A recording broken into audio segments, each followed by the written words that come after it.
Larissa, eu faço engenharia eletrônica, eu tô na turma de Física 2 do Brown, em 2025, 24/2, enfim.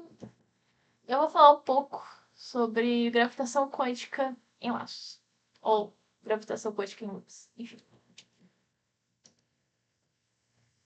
Ok. Eu vou fazer uma introdução ao problema primeiro. Qual que é o desafio que a gravitação quântica em laços quer resolver? Ele quer resolver a unificação entre a relatividade geral com a mecânica quântica. Qual que é o problema para fazer isso? A relatividade geral clássica, ela entra em conflito com a física quântica em escalas extremamente pequenas. Ou seja, as duas funcionam muito bem para suas respectivas coisas, enquanto estão sozinhas, enquanto elas não têm um contato direto uma com a outra ou em coisas extremas. Ok, só que quando você olha coisas extremas como Big Bang e buracos negros, elas não podem coexistir, porque elas são contrárias uma à outra. Elas não fazem sentido existir ao mesmo tempo, porque elas explicam coisas de formas diferentes. Então, apesar de elas funcionarem muito bem para o que elas se propõem, na área delas, especificamente delas, quando você olha um buraco negro ou você olha um Big Bang, elas conseguem explicar sozinhas aquilo. Mas se as duas existem, as duas deveriam explicar aquilo. Se as duas existem, as duas são verdade, as duas deveriam explicar aquilo em conjunto. Não é o que acontece. Elas explicam aquilo em total contradição. Então, é isso. A gravitação quântica loops, ela é uma teoria feita para resolver paradoxos que acontecem por causa dessa contradição. Então, são paradoxos em relação à perda de informação em buracos negros e à origem do universo. Ok. O que é, de fato, a gravitação quântica em laços? É uma teoria que descreve a gravidade de forma quântica, discretizando o espaço-tempo em átomos fundamentais. O que isso quer dizer? Que, em vez do universo ser justamente nada, justamente um vácuo, justamente uma malha de tempo e espaço, ele passa a ser algo de fato. Ele passa a ser um conjunto de vários quântons. Vários quântons que são algo e que formam esse universo e que, por serem algo que forma alguma coisa, por serem partículas, eles possuem área e eles possuem volume. Então agora o universo passa a ser granular, um espaço-tempo granular, e é quantificável.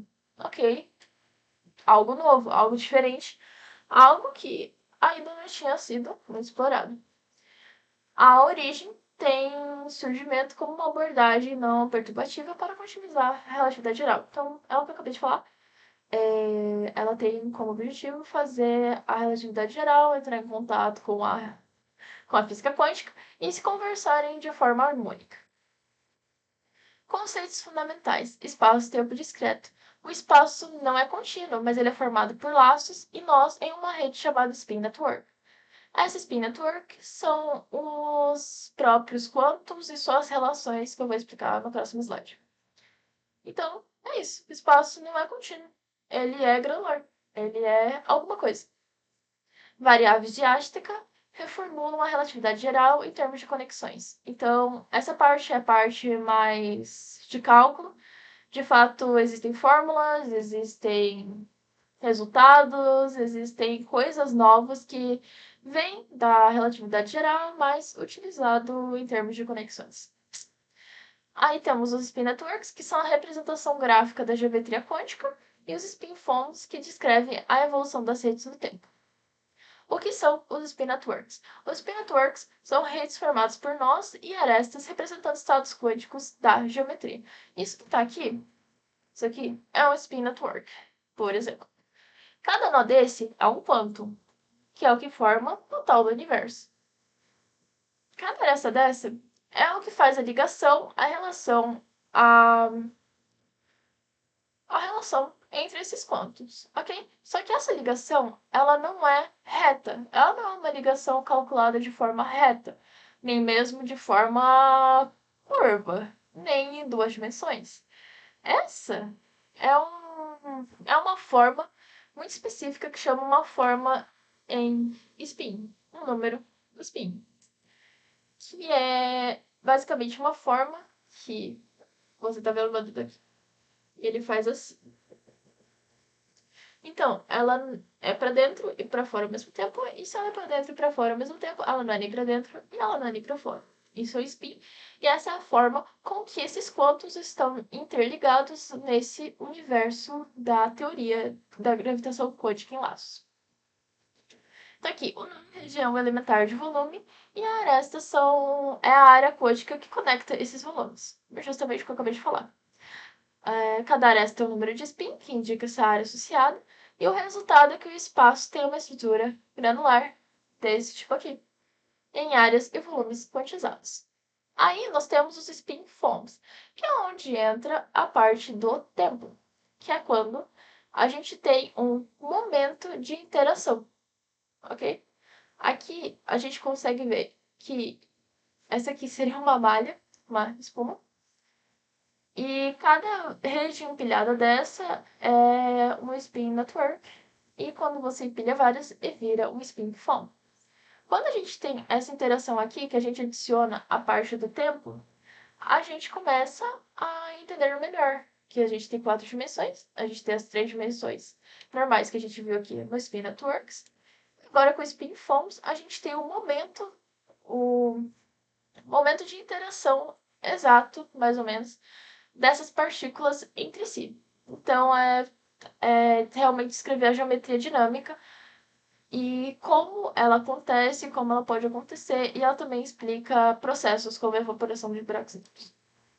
Principais consequências da gravitação quântica em loops. A quantização do espaço, que é de fato a mais marcante e importante, em que as áreas e os volumes são quantizados, e a evaporação de buracos negros, que sugere que a informação não é perdida, resolvendo o paradoxo de Hawking. O que é a evaporação dos buracos negros? A evaporação dos buracos negros, ela é basicamente existir um buraco negro e ele ir se desfazendo conforme o tempo, um tempo muito, muito, muito, muito longo, mas ele vai se desfazendo de alguma forma. Essa evaporação é chamada de radioatividade de Hawking, que é uma energia que é solta desse buraco negro, muito pouca, muito, muito pouca. Então, são bilhões de anos para esse buraco negro parar de existir. Mas essa é uma teoria de Hawking. O que Hawking não considerou foi que poderia existir um universo granular. Com a existência de um universo granular, alguns pesquisadores, dois específicos, eles chegaram na conclusão de que essa radiação de Hawking ela seria não térmica. Por ela não ser não térmica, ela conseguiria carregar informações que antes eram perdidas nessa teoria do Hawking. Então, nessa teoria do Hawking, buracos negros se desfazem, eles param de existir em algum momento.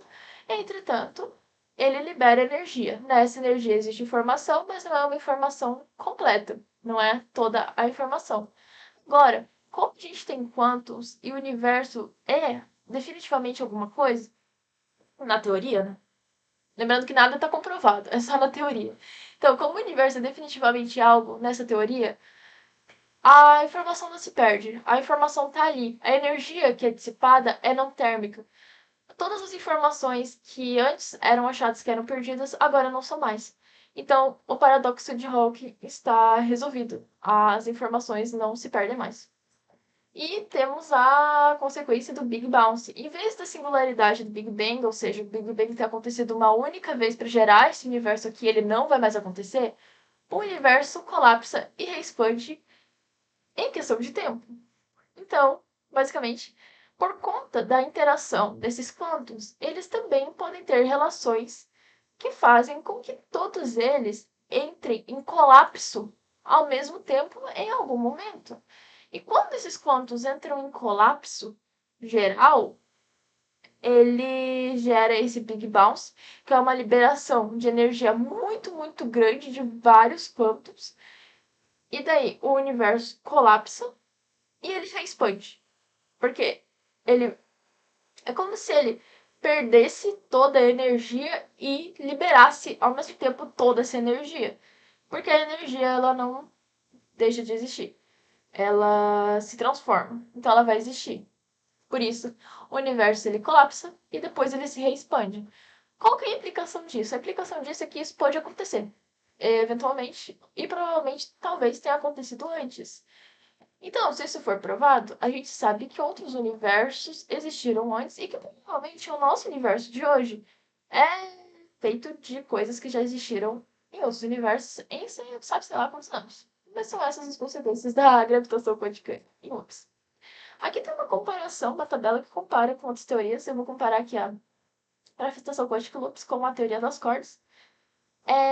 A parte mais importante, o enfoque da gravitação quântica em loops é esse espaço-tempo discreto. A teoria das cordas são com essas cordas vibrantes.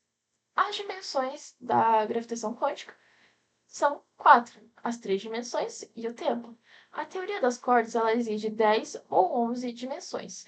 Ok. Qual que é a grande diferença entre a gravidade quântica, a gravitação quântica, e a teoria das cordas e outras teorias que existem com o mesmo princípio de harmonizar a relatividade geral com a mecânica quântica? Bem, a gravitação quântica ela não é tão abstrata quanto. Ou seja, você não precisa da implicância de coisas que não são comprovadas existirem e outras dimensões também existirem. Por exemplo, na teoria das cordas que eu coloquei aqui, você precisa que cordas existam e vibrem em outras diversas dimensões que já não estão pautadas nessas duas teorias que a gente está tentando unir, que é a relatividade geral e a mecânica quântica. Entretanto, na gravitação quântica, a gente usa coisas que já existem, que são os quântons, para explicar o que é o universo e como ele funciona, e para explicar paradoxos e coisas que não estão sendo explicadas no momento, usando 4 dimensões já conhecidas. Então, tem um nível de abstração muito mais baixo, com não a necessidade de comprovar coisas fora do que a gente já tem comprovado. Essa é a grande diferença da gravitação quântica em laços, tanto para a teoria das cordas quanto para algumas outras teorias que têm o mesmo objetivo. Desafios e pesquisas atuais. Dos desafios é realmente conectar com a física de partículas, modelo padrão, e fazer previsões testáveis. O que isso quer dizer? Que é muito difícil você conseguir fazer, por exemplo, a medição e identificação da radiação não térmica, da energia não térmica, da radiação não térmica que sai do buraco negro quando ele está se evaporando. Por quê? Porque é muito pequena. É muito pequena. E a gente não tem nenhum instrumento que é capaz de medir isso ainda. Já não era, já não era possível medir quando Hawking deu essa teoria e ainda não é capaz de ser medido. Também, a gente não consegue fazer comprovações laboratoriais com experimentos e coisas que realmente comprovem que aquilo existe e é algo. É algo, é um fato, não tem como falar que não, e todas as teorias que surgem a partir dali são baseadas nesses fatos que são novos fatos agora. Avanços. Simulações numéricas, que são, obviamente, as contas, são as fórmulas, são simulações que podem, talvez, comprovar aquilo, e se essas coisas forem comprovadas, as fórmulas estão ali para falar que já aquilo já foi previsto. Então, é isso aí.